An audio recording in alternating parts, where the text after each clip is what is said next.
a gente vai conversar mais sobre uma oportunidade. E o tema é o melhor produto para acelerar o seu 6 em 7.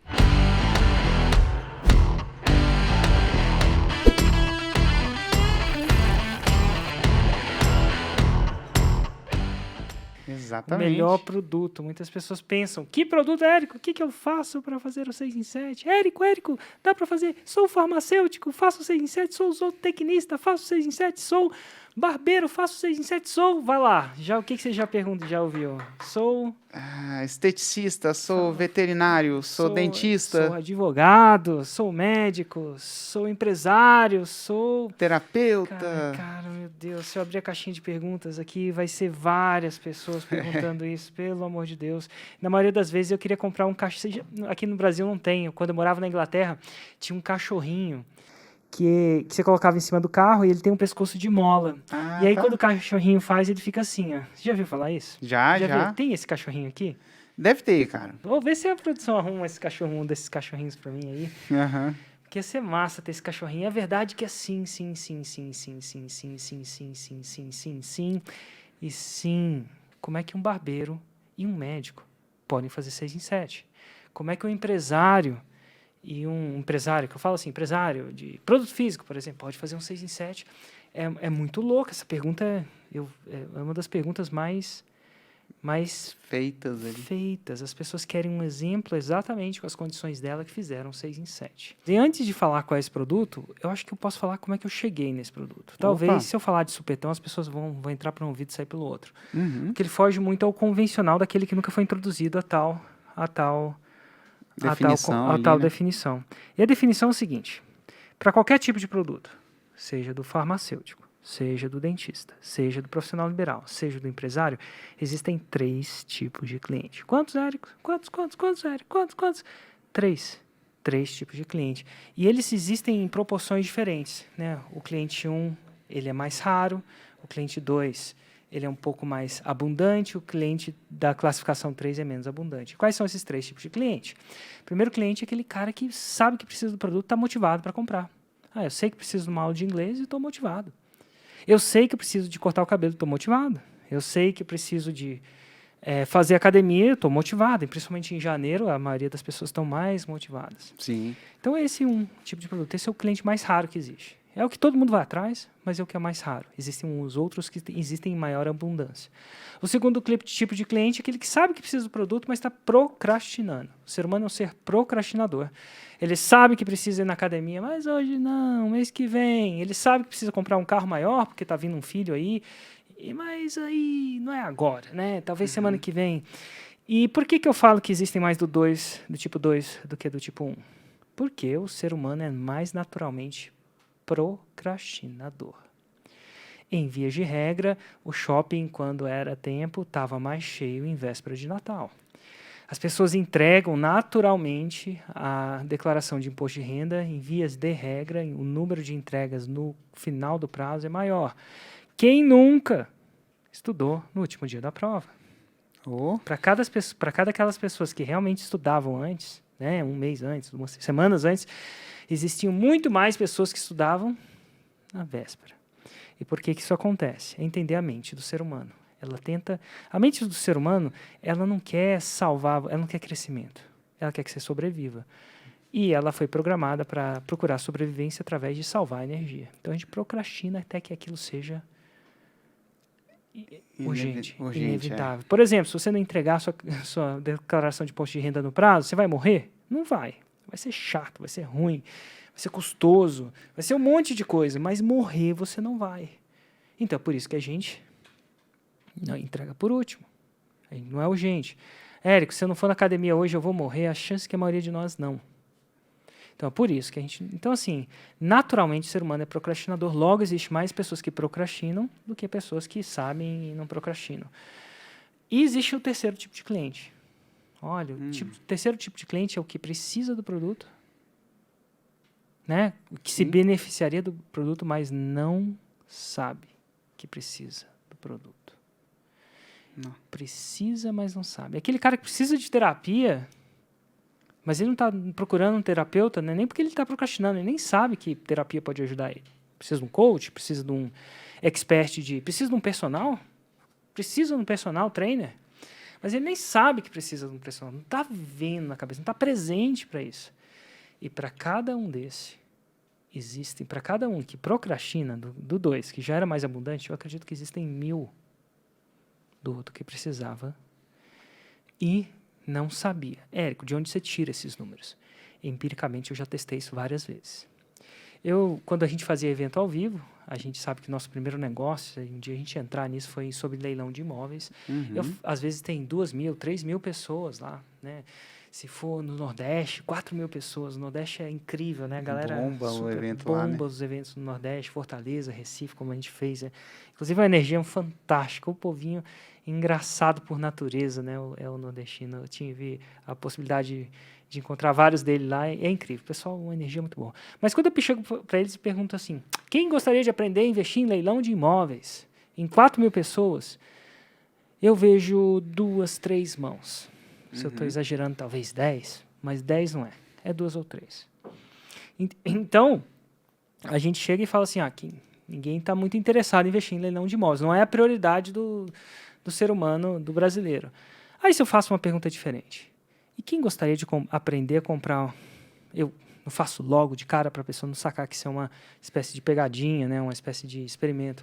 Espera um pouquinho e pergunto. Quem gostaria de aprender a comprar um imóvel sem esqueminha? Né, de primeira linha, no lugar mais nobre da cidade deles, por 50%, 60% a menos do preço de mercado. Não do preço do cara que quer vender, né? Porque o cara, às vezes, sempre é mais otimista.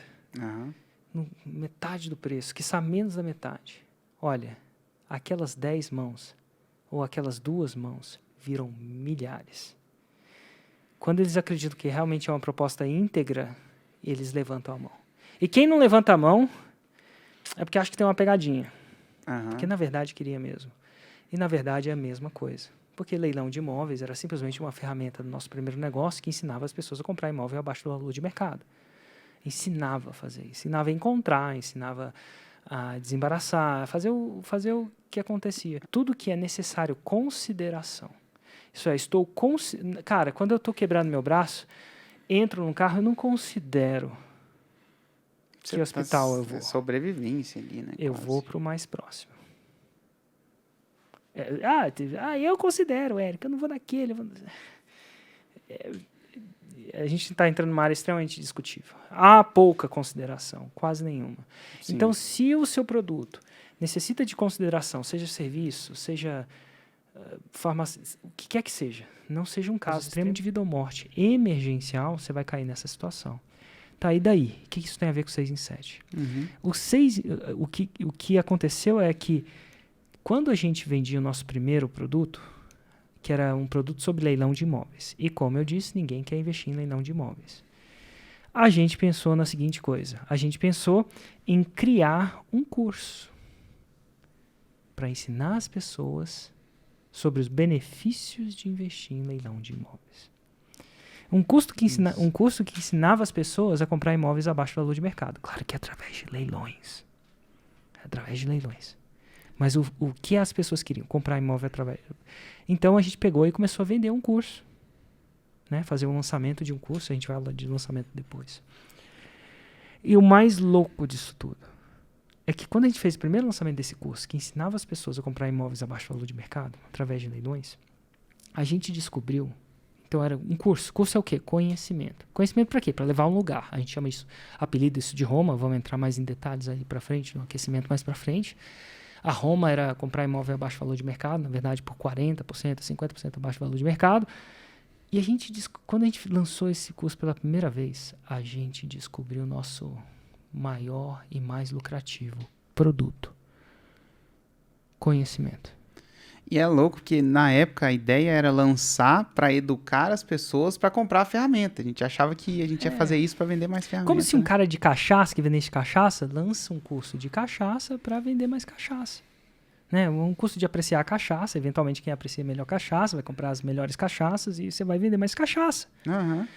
Mas o que aconteceu foi que a gente lucrou mais com o curso, com o conhecimento, com a ferramenta em si. Ferramenta de compra em leilões. que era o objetivo final.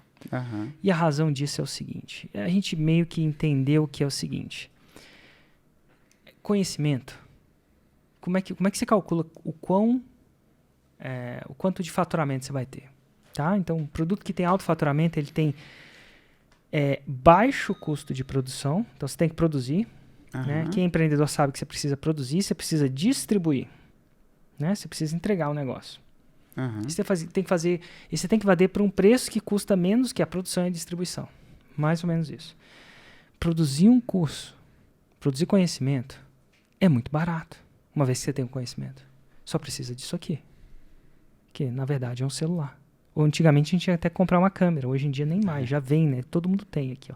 Se eu pegar na rua e parar as pessoas aqui, se eu parar 100 pessoas aqui nessa rua, aqui que está passando o carro, eu vou descobrir que todos, ou a maioria deles, possuem exatamente o hardware que precisa para produzir o curso. Isso aqui, ó. Porque todos já vêm com Câmera e Câmera. microfone. câmera e microfone. Então você precisava só disso. Então o custo de produção, baixíssimo. Mas a produção não é só produzir uma cópia, a matriz. Você tem que produzir várias.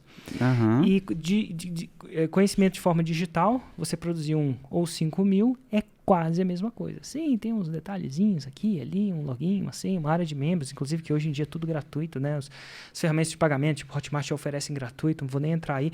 Mas aí, se eu vou vender 1 ou 5.000, é quase a mesma coisa. Não tem estoque. Não é perecível. Não assim, no jeito que a gente deixa lá e...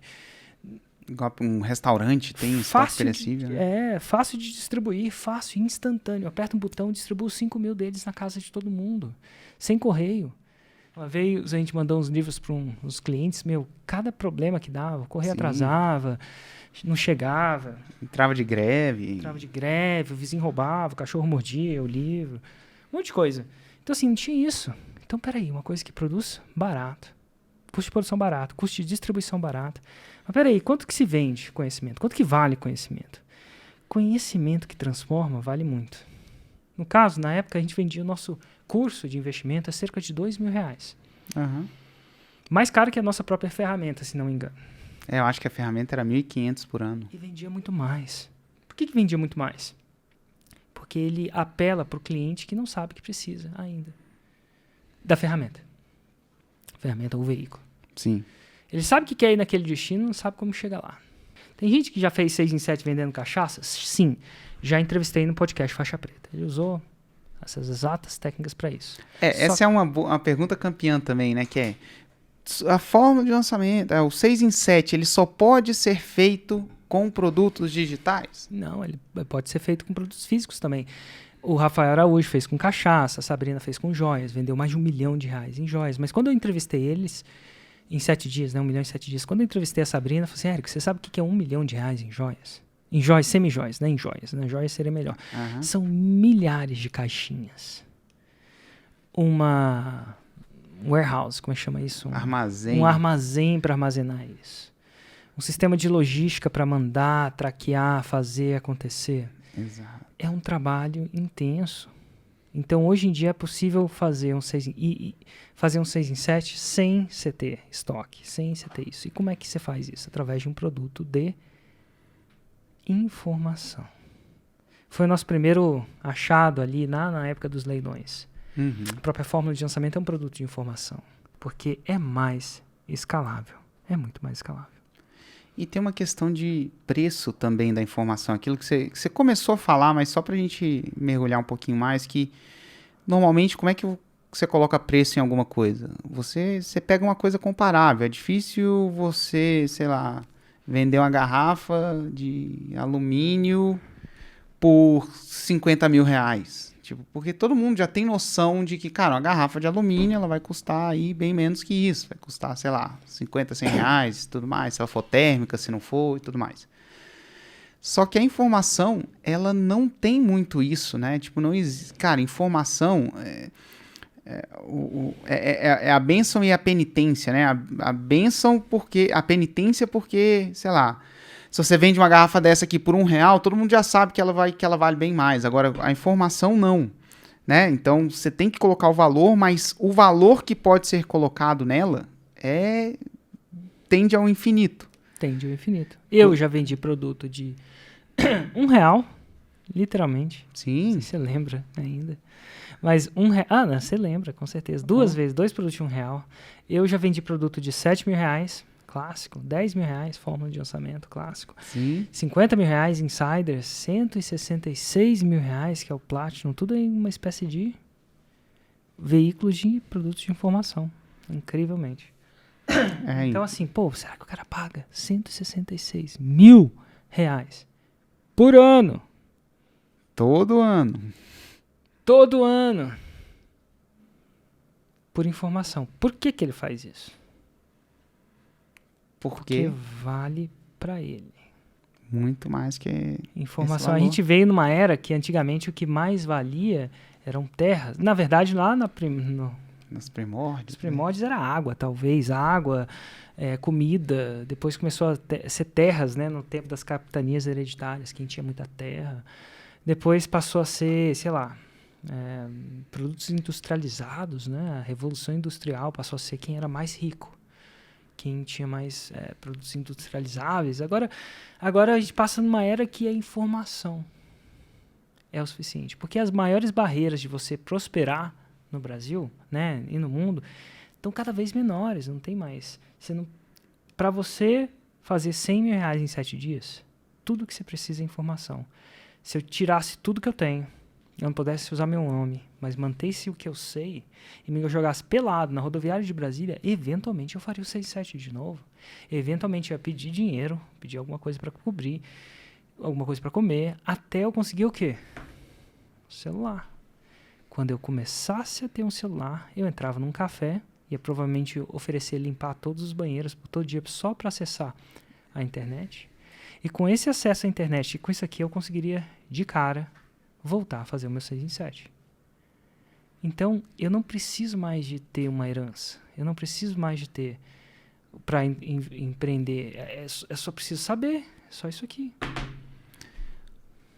O problema que a informação resolve, a capacidade que ela tem, o range que ela tem de problemas que ela consegue resolver, dependendo da informação, óbvio, é muito grande. E dependendo do problema, cara, se resolver aquele problema, vale muito dinheiro. Simplesmente, assim, sendo bem diretão. E aí você pode cobrar muito, porque você está resolvendo um problema, você está genuinamente cobrando um preço muito abaixo do valor que você está entregando. Exatamente, porque você está vendendo mais fundamentalmente tempo. Por exemplo, se você resolver um problema mais rápido, eventualmente todo mundo vai acabar resolvendo esse problema. De repente, sim, algumas pessoas vão demorar 3 gerações para entender como é que resolve esse problema. Mas se você conseguir resolver um problema que demoraria anos, horas, dias, meses, séculos, se você diminuir esse tempo, você está dando tempo para a pessoa. E tempo é um ativo que todo mundo tem de forma finita. Não tem um ser humano ainda, nem o mais puro dos profetas, se não me engano, teve tempo... Mais tempo que outra pessoa, né? Mais tempo que outra pessoa, né? Até morreu, né? Você vê, Jesus morreu também, né? Depois, agora tem bastante tempo, mas aqui ele não tá lá em cima, né? Então, reza a lenda. Então, o que eu quero dizer é o seguinte, tempo é finito. Não importa quanto dinheiro você tenha. Não importa quanto dinheiro você não tenha. Você tem a mesma quantidade de tempo, em teoria, né? Estatisticamente, do que as outras pessoas. Então, quando você dá tempo para aquela pessoa, o que as pessoas estão me escutando nesse exato momento? Pensa bem, por que cargas d'água as pessoas estão me escutando exatamente agora, ou você? Elas estão investindo tempo para economizar tempo. Porque a gente não é entertainer, então a gente não entretém. Não somos engraçados. Não somos do entretenimento, nem nada. Ninguém está aqui para entretenimento. Não olha só o cenário disso aqui, não é nem... A pessoa está aqui para aprender. Porque ela está colocando tempo para ganhar mais tempo. Ela acredita que ao escutar a gente, ela vai aprender uma coisa que lá na frente vai dar mais tempo para ela em forma de outras, às vezes é dinheiro também. Dinheiro, tempo. Dinheiro também tem a ver com tempo, né? Sim. Muito. Então, assim...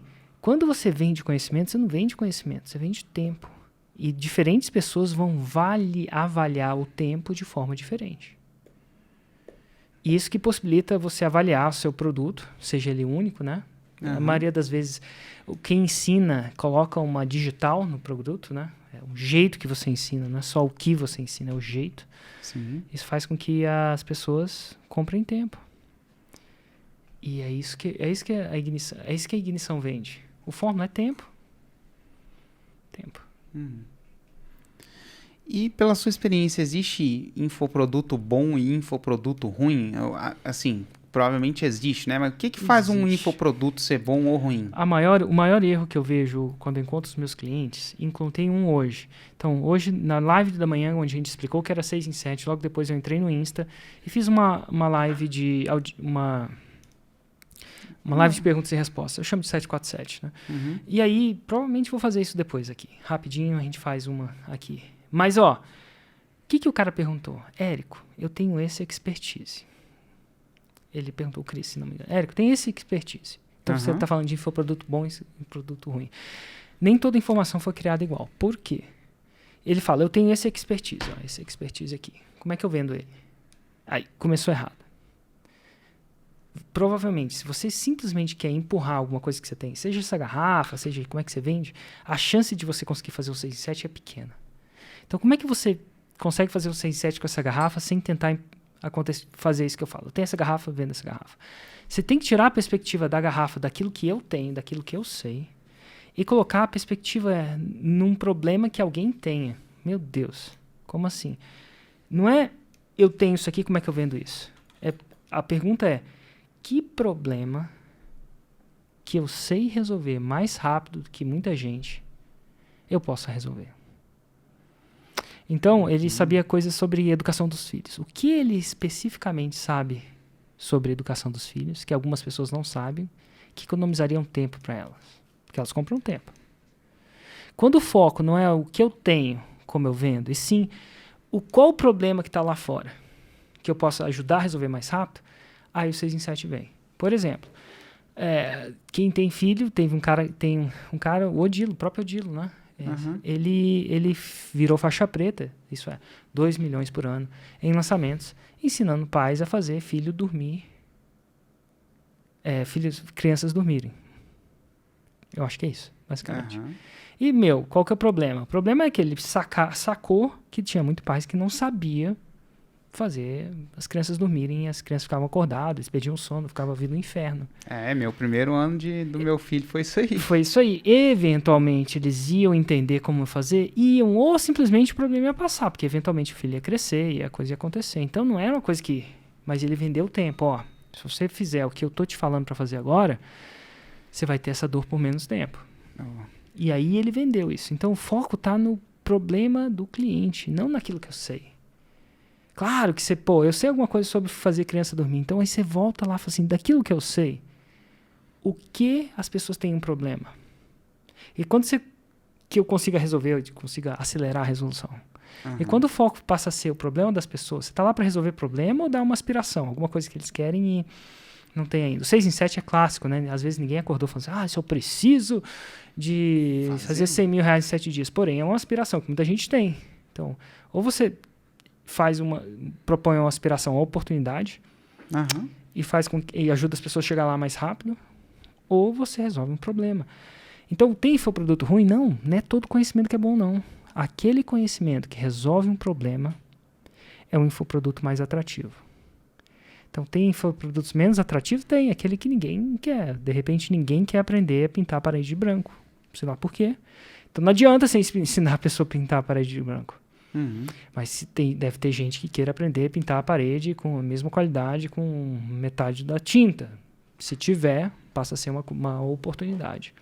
Então, a atratividade da proposta, a gente chama da proposta do infoproduto, ou a gente apelida de Roma, que a gente vai falar mais pra frente. Sim, só um episódio só para isso. Quanto mais atrativo é Roma, isso é o destino que o seu produto levar, mais chance ele tem de ser um infoproduto de sucesso.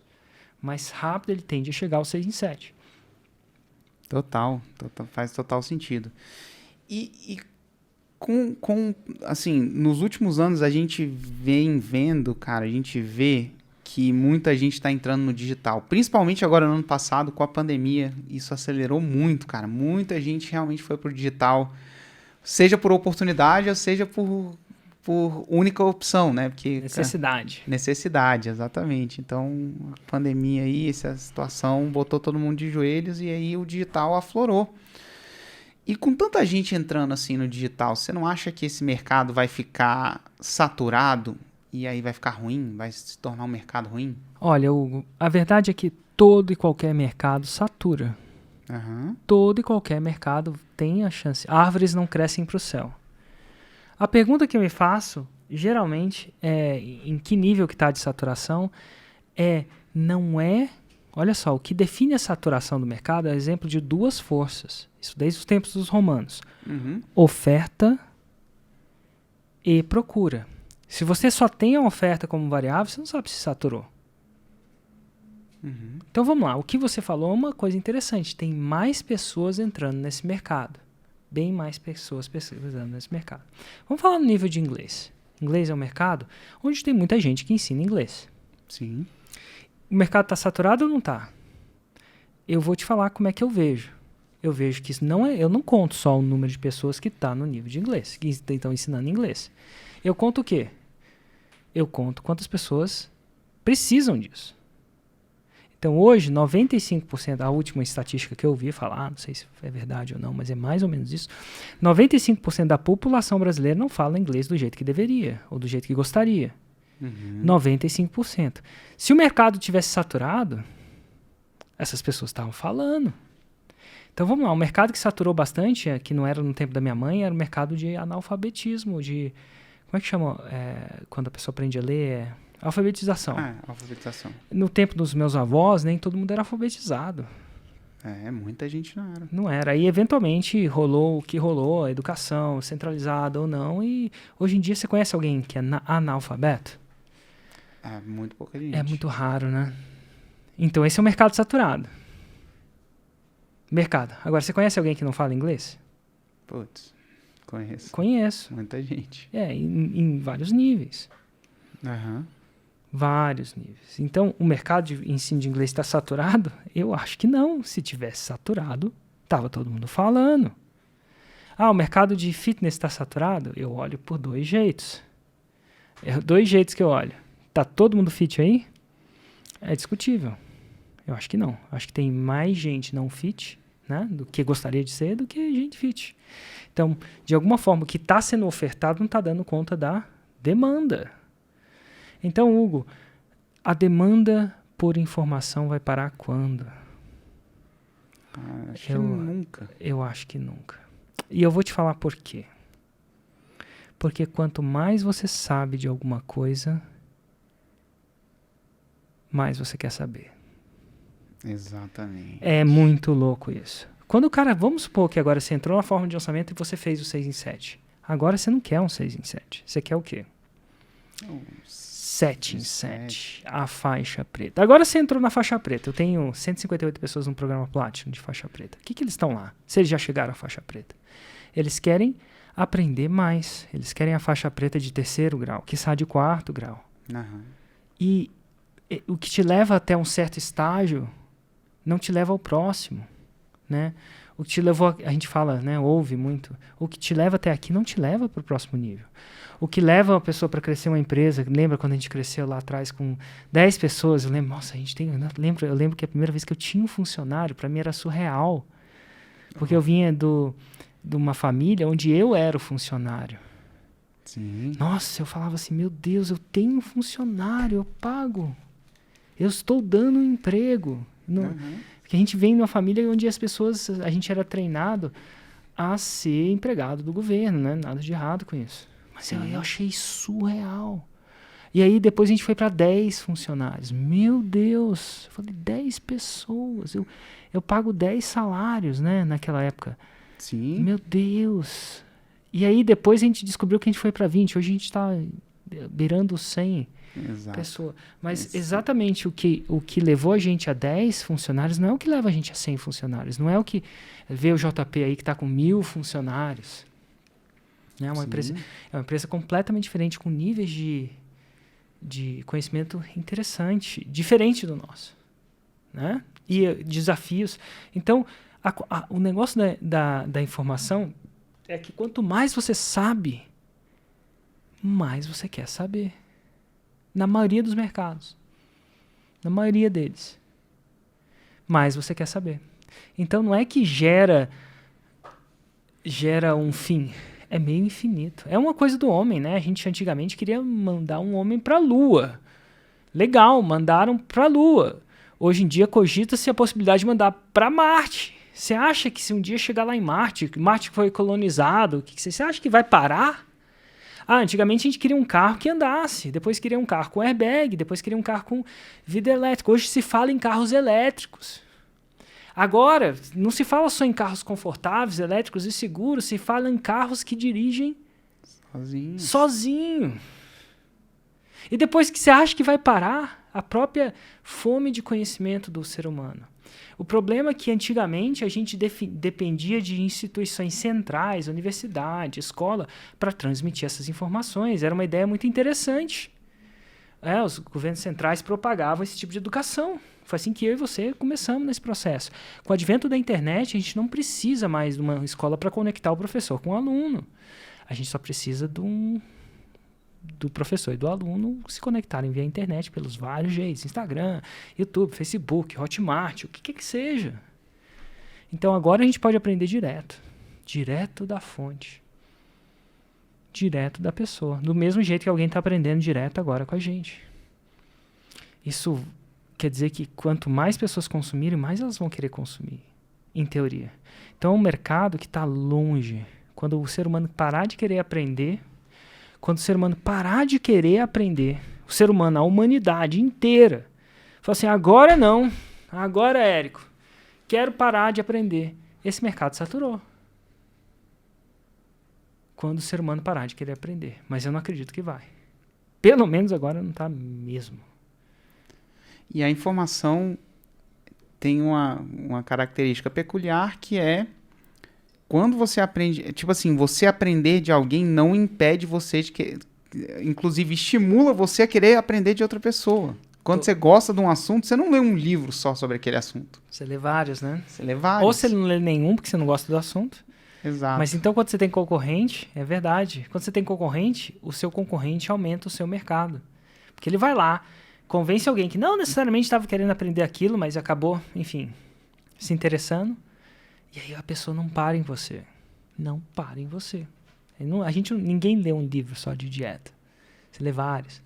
É raro alguém ler um livro só de autodesenvolvimento. Ou você não acredita em autodesenvolvimento, logo não lê nenhum, ou você lê vários. Você mesmo, né? O que você fez quando você fez seu primeiro 6 em 7? Eu gastei os 100 mil reais na época, ou o que quer que seja que sobrou. Foi um pouco mais de 100 mil reais, inclusive. Que depois a gente fez outros lançamentos também? Na época, o 6 em 7, eu acho que foi 170, não sei.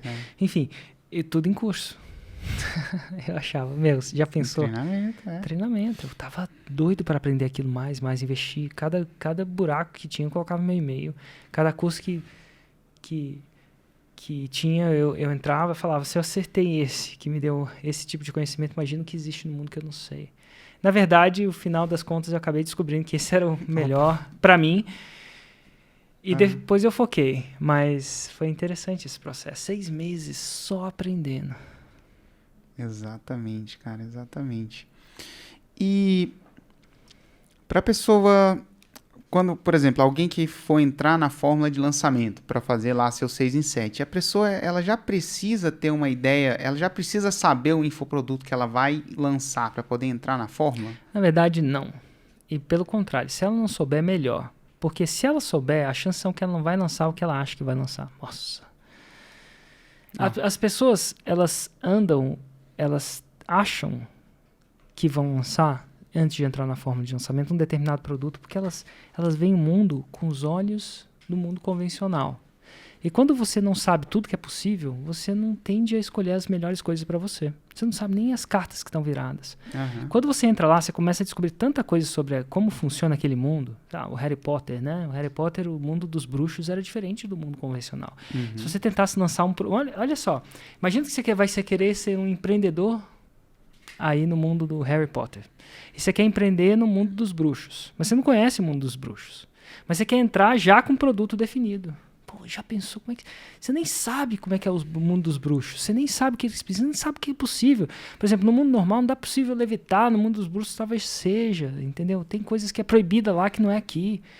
Então você tentar entrar com um produto já pré-formado, eu diria que 80% das pessoas que entram, acham que sabem que vão lançar, acabam lançando outra coisa.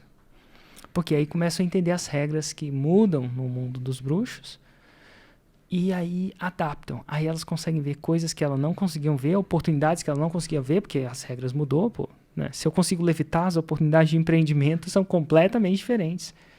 Sim. Por que você vai comprar um carro nesse mundo? Exatamente. Isso é complicado. Se você sabe se teletransportar, para que você vai montar uma empresa de viagens? Né? Então, quando você começa a entender as regras, então eu sugiro que a pessoa relaxe, que ela entre sem saber um produto, que eventualmente, quando ela entender, ela vai começar a ver coisas que ela não via antes e vai começar a ver mais oportunidades de produto do que ela jamais vai ter vida útil para lançar. Provavelmente tem um monte em volta dessa galera que não sabe o que lançar, só que ela só não consegue enxergar, né? Ela não consegue enxergar porque ela não conhece aquele mundo. Exatamente. E não vai conhecer antes de entrar. É a clássica coisa. Eu posso falar sobre chocolate o tempo inteiro. Até você provar. É difícil de entrar. Exatamente. E pela sua experiência, qual que é um ou mais, se tiver mais de um também, principal erro que as pessoas cometem quando elas vão criar um infoproduto? Elas criam... Primeiras vezes elas criam baseado no que elas acham que dá dinheiro. Ah, no mundo real o que dá dinheiro? Advocacia, medicina, finanças, né? Que não dê dinheiro no mundo. Mas elas criam baseado no que elas acham que vai dar dinheiro. Quando eles entram no mundo paralelo, elas veem que qualquer coisa faz o 6, ou quase qualquer coisa faz o 6 em 7. Cartonagem faz 6 em 7. Girafinha de isopor faz 6 em 7. Ensinar a fazer girafinha de isopor faz 6 em 7. Entre outras coisas. Ensinar a rezar dormindo faz 6 em 7. Acredite ou não, fez bastante. E é literal. Então, assim, quando ela não vai muito pela paixão dela, ela vai pelo desespero. Né? E a segunda coisa, vamos lá, esse é um erro. O que você acha que é um outro erro que as pessoas fazem, no seu ponto de vista?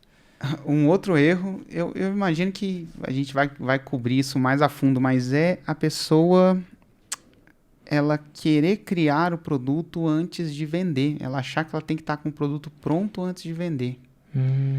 E na verdade... Ela pode vender e depois produzir. Essa é fato também. E ela tira o risco completamente. É o clássico lançamento de semente, que se não me engano a gente vai falar ali um pouco mais pra frente no próprio aquecimento também, até no próprio desafio. Esse é um erro incrível. Porque você tava falando, a pessoa, o erro é ela vender o que ela acha que vai dar dinheiro. Cara, se ela nunca colocar um negócio para vender, ela nunca vai saber, assim, se vai... Tem direcionamento que a pessoa pode tomar, mas ela realmente só vai saber se o negócio dá dinheiro, se o negócio vende ou não, quando ela vender e alguém comprar. Então, e aí a pessoa, cara, por que ela vai produzir até um infoproduto e tudo mais? Cara, dá trabalho, você tem que planejar e tudo mais. Você vai fazer tudo isso sem saber se o negócio vai vender ou não. E o bom do infoproduto é que você pode saber antes dele. Tem sim ou não. Um grande erro, um grande outro erro que eu pego muito no ao vivo. Ela tenta vender o veículo e não o destino. Ela tenta vender abdominal e não a barriga de tanquinho. Ela tenta vender o abdominal, que é o veículo, é o que ela sabe fazer, que ela sabe ensinar. Mas ninguém quer comprar o abdominal. Exato. Porque ela não está acostumada a pensar como lançador. A gente vai entrar... Como é que pensa o lançador? Como é que pensa o expert? Isso é um pouco mais para frente. Sim. Mas ela vende... E a ideia é venda o que eles querem, entregue o que eles precisam para chegar lá. Venda a Roma, entregue o veículo, entregue a viagem. Né, uma viagem, seja de avião ou de barco, aquela coisa toda. Mas Hugo, é impressionante como eu falo isso, a pessoa sabe disso e ela ainda comete o mesmo erro. Ela consegue até ver isso sendo cometido com outra pessoa, mas quando é um negócio dela, ela cai na mesma armadilha. E eu falo isso que eu vou para campo de batalha. Quase todo dia eu estou resolvendo perguntas de alunos e não alunos. E uma grande parte, eu não sei estimar não, mas uma grande parte não entende essa uma regra. Não internalizou essa uma regra. Vende o que eles querem, entrega o que eles precisam. Ninguém quer É o clássico, ninguém quer o quadro na parede. Ninguém quer o investir buraco. em leilão de imóveis, né?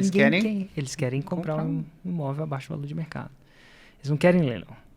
Quando você entende isso, a sua chance de vender é muito grande. Exatamente. E no final das contas, o produto em si é o mesmo, né? Mas a perspectiva que você dá para o cliente é completamente diferente. Mas é um erro muito clássico. E vai continuar sendo. Eu já entrei em paz comigo mesmo que eu vou conseguir. Eu pensava que, eu pensava que eu ia conseguir erradicar essa, entendeu? Para lidar com outros problemas, que definitivamente tem, captação, sim. copy, história. Eu queria entrar na era que o problema era a história, o gatilho mental da história. Eu adoro mexer com história, sabe? Eu não consigo chegar lá ainda. Porque a maioria das pessoas me param para perguntar essas coisas que... pelo menos as faixas brancas. Quando eu comecei a lidar com as faixas brancas, Mas eu acho que daqui a uns anos a gente vai bater tanto nessa tecla, que a gente vai enfraquecer isso. E as pessoas vão naturalmente pensar assim. E aí a gente vai migrar para outros problemas a resolver. Exatamente, cara. Tomara. Total. E, cara, pra gente encerrar esse episódio aqui, que você... a galera tá aqui com a gente, assistiu até o final, entendeu quem foi o produto, entendeu o tamanho da oportunidade que existe aí. O que é uma coisa prática que ela poderia fazer hoje para poder ajudar ela a dar um passo além? E, assim, ao longo desse aquecimento, ao longo do evento, a gente vai ter, sei lá, vai cobrir isso com bastante profundidade. Mas tem alguma coisa prática que você acha que ela poderia fazer hoje, assim, só para não ficar só ali na teoria? Boa pergunta. Até que você me pegou de surpresa. Eu tô pensando o que eu faria. Tem 2 caminhos sempre. Uhum. E aí, esse caminho vão ficar mais exemplificados nas próximas lives. Tem um caminho onde você é óbvio que você tem alguma coisa que as outras pessoas querem saber e aprender. Para algumas pessoas que estão me escutando, isso é óbvio. Eu sei A e A as pessoas pagariam por aprender A, porque A salva tempo. Então, pessoas que se encaixam nisso. Eu sei, por exemplo, emagrecer. Eu sei, por exemplo, filmar. Eu sei, por exemplo, fazer um 6 em 7. Eu sei e é óbvio. Tá óbvio isso. Então, para essas pessoas, ela tem que simplesmente relaxar. Dormir. E que nos próximos episódios, a gente vai mostrar como ela torna esse A, que ela sabe que as pessoas precisam, que ela acredita que é atrativo, né, que ela alucina que é atrativo em um 6 em 7. Como é que transforma isso num 6 em 7? Bum. Com nada mais que isso aqui. Talvez um laptop, se você não gostar da tela tão pequena. Né? Agora, tem algumas pessoas que não sabem. Não é óbvio. Às vezes pode até saber que tem alguma coisa que eles sabem, mas não é óbvio para eles. Não é claro como água. Não bateu assim. Uhum. A gente vai dar uma aula de como você faz um 6 em 7 sem saber nada. Ou você sabe, é óbvio, ou você está em dúvida ou não sabe. Se você não está em dúvida e não sabe, você tem que aprender a lançar sem isso. Né? Fazer o 6 em 7 sem isso. Se você já sabe, aí você só tem que continuar. Cara, é isso aí. Então, esse foi o episódio de hoje. Falou. Valeu, Érico. Abraço.